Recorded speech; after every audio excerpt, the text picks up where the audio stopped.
নিজে হাতে ভাত খেতে পারতো না খোকা। বলতাম আমি, না থাকলে রে কি করবি বোকা।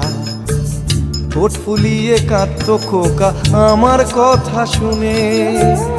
খোকা বোধহয় আর কাঁদে না, নেই বুঝি আর মনে।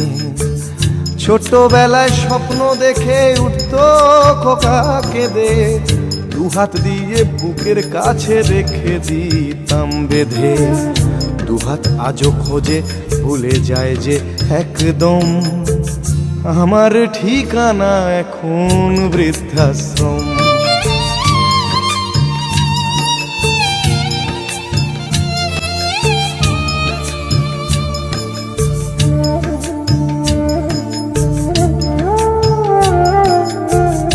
খোকারও হয়েছে ছেলে, 2 বছর হলো।